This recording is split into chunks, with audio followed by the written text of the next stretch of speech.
Pertama kami sampaikan selamat Hari Raya Idul Fitri, mohon maaf lahir dan batin. Saya didampingi oleh Pak Menteri Perdagangan, Wakil Menteri Perindustrian, Wakil Menteri Luar Negeri, Wakil Menteri Keuangan, kemudian dari US AmCham, kemudian US ASEAN, kemudian Ketua Umum Apindo dan Wakil Ketua Umum Kadin. Hari ini kami melakukan rapat koordinasi dengan lebih dari 100 asosiasi dan untuk bagaimana kami mendapatkan masukan terkait dari apa kebijakan tarif yang dikenakan oleh Amerika oleh Presiden tarif Trump.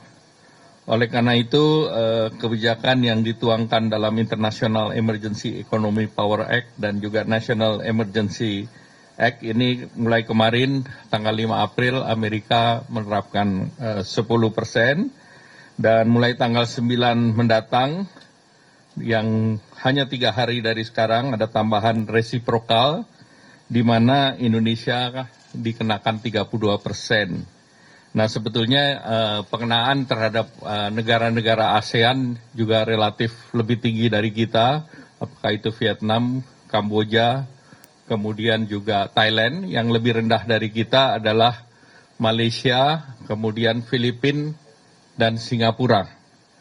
Nah oleh karena itu penerapan tarif ini tentunya bagi Indonesia ada beberapa sektor utama yang terkena, yaitu food and apparel, karena itu juga menjadi andalan ekspor Indonesia.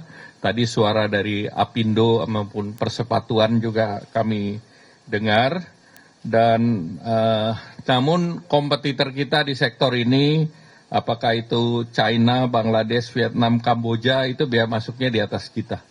Jadi itu juga menjadi pertimbangan shifting produk itu juga kita perhatikan.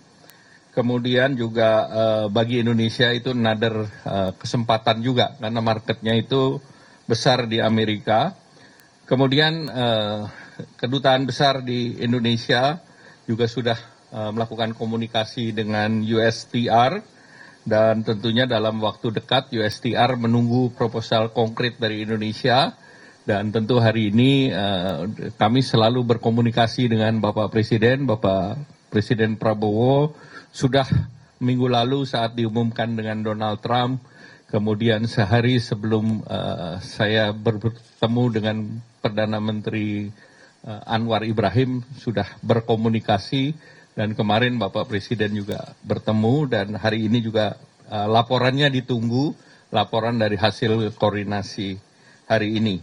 Nah tentunya Bapak Presiden sudah mengarahkan setelah hari ini kita akan memberikan masukan kepada Amerika untuk kita bisa memberikan respons dan harapannya tentu Amerika sendiri kan ini dikenakan kepada seluruh negara.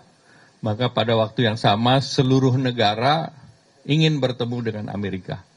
Nah oleh karena itu Indonesia sendiri akan mendorong beberapa kesepakatan dan dengan beberapa negara ASEAN, Menteri Perdagangan atau Commerce saya juga berkomunikasi selain dengan Malaysia juga dengan DPM Singapura, dengan Kamboja dan yang lain untuk mengkalibrasi sikap bersama ASEAN.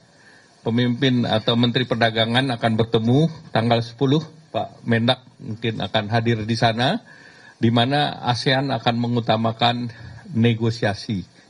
Jadi ASEAN tidak mengambil langkah retaliasi, tetapi Indonesia dan Malaysia akan mendorong yang namanya trade investment TIFA. Karena kita TIFA sendiri secara bilateral ditandatangan di tahun 96 dan banyak isunya sudah tidak relevan lagi. Sehingga kita akan mendorong berbagai kebijakan itu masuk dalam TIFA. Nah selanjutnya beberapa non-tarif measures, kemudian terkait dengan tarif dan bagaimana kita meningkatkan import. Arahan Bapak Presiden bagaimana delta daripada import ekspor kita yang bisa sampai 18 billion dollars diisi dengan produk-produk yang kita import termasuk gandum, cotton, bahkan juga salah satunya adalah produk migas. Di samping itu Indonesia sendiri dalam proyek strategis nasional akan membangun beberapa proyek termasuk refinery, dan mungkin salah satu komponennya kita beli dari Amerika. Jadi itulah beberapa hal yang ingin kami sampaikan. Ada tambahan Pak Omi? Cukup ya? Ya.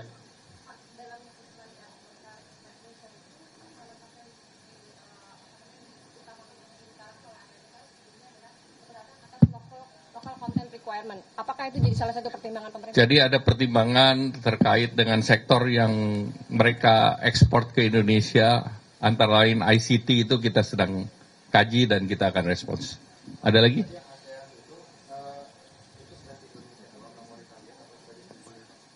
Hampir semua negara ASEAN tidak retaliat. Jadi Vietnam sudah menurunkan semua tarifnya ke 0. Kemudian Malaysia juga akan mengambil jalur negosiasi, demikian pula Kamboja dan Thailand. Jadi kita mengambil jalur yang sama. Jadi kita akan mengambil jalur negosiasi.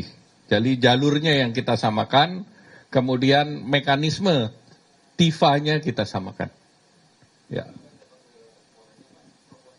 Akan dibawa ke proposalnya akan dibawa dari Indonesia ke USTR, itu tadi boleh dijelaskan apakah meningkatkan impor dari US, kemudian yang tarif measure-nya apakah ada penurunan pajak impor dari barang-barang US? Jadi ada beberapa yang sedang dikaji.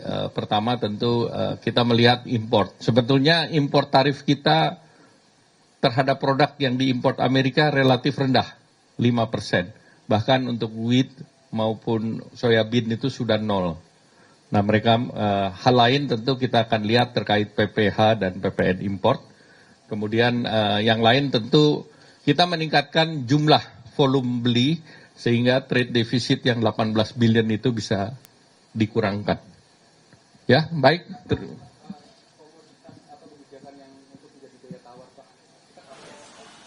Ya tentu ya kita ambil yang top 10 Indonesia import dan top 10 Indonesia ekspor.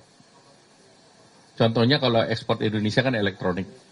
Contoh ekspor kita kan sepatu. Tetapi kan kita tahu bahwa komponen yang Amerika butuhkan itu tidak diberlakukan.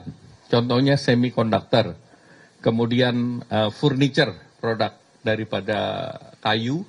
Kemudian juga copper and gold. Itu juga tidak ada. Baik, terima kasih. Wassalamualaikum warahmatullahi wabarakatuh.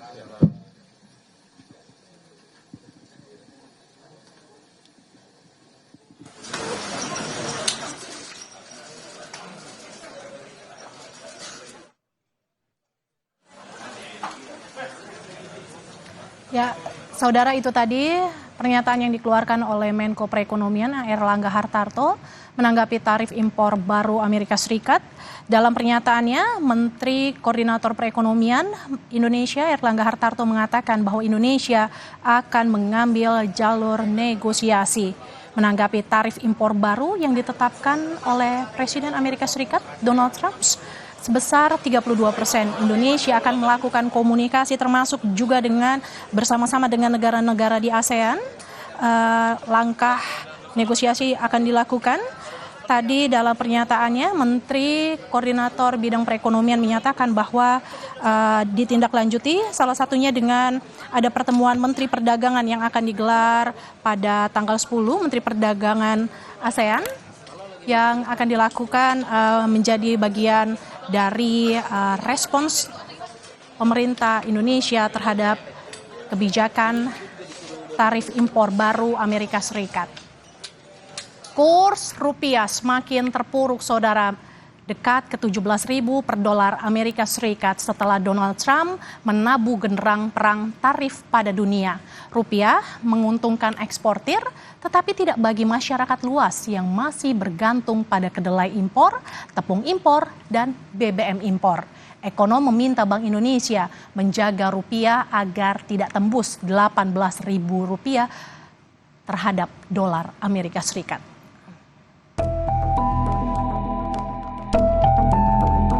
Kurs rupiah terhadap dolar Amerika Serikat semakin melemah setelah Presiden Amerika Serikat Donald Trump menggetok tarif barang impor asal Indonesia sebesar 32%. Di bank swasta, rupiah sudah nyaris tembus 17.000.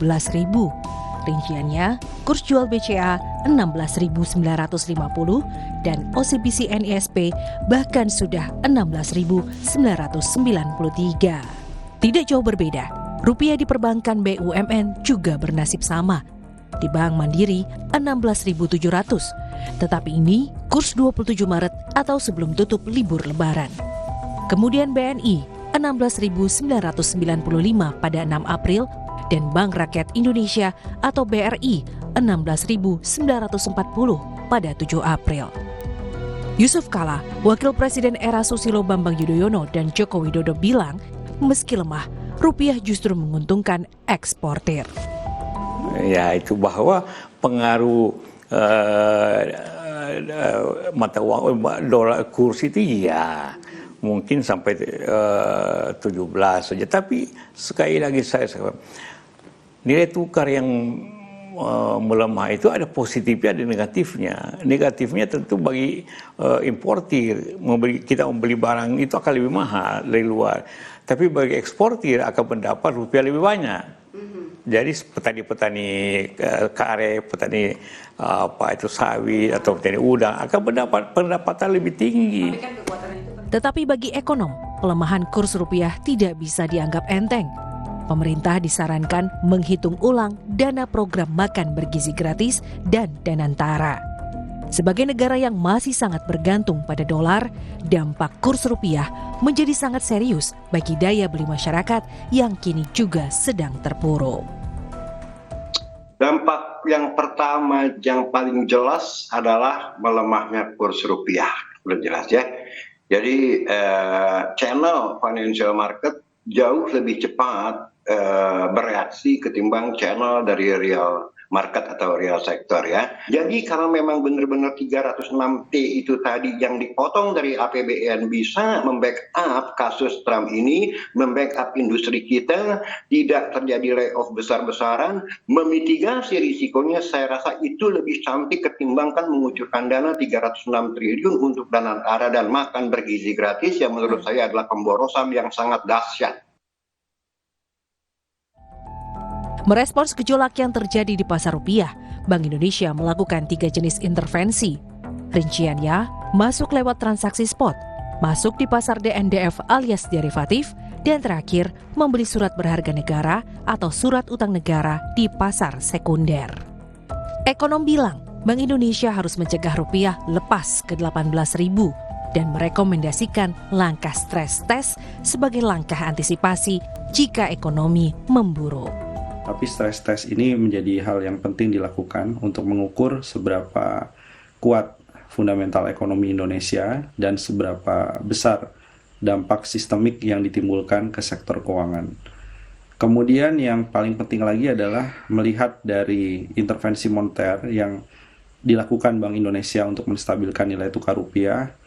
Ini penting, tapi dengan cadangan devisa 154 miliar dolar, artinya cadangan devisa relatif ample untuk melakukan intervensi yang lebih dalam lagi.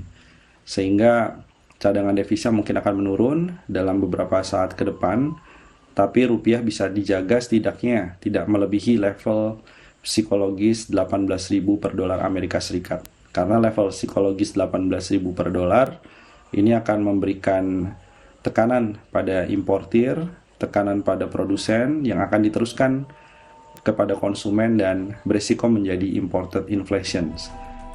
Pelemahan rupiah memang menguntungkan eksportir, tetapi kemerosotan rupiah bisa berdampak pada harga kedelai yang melambung, bahan makanan dari tepung-tepungan lebih mahal, dan ingat, Indonesia masih sebagai net importir bahan bakar minyak alias BBM. Diah Megasari Anjaya, Tim Liputan Kompas TV, Jakarta.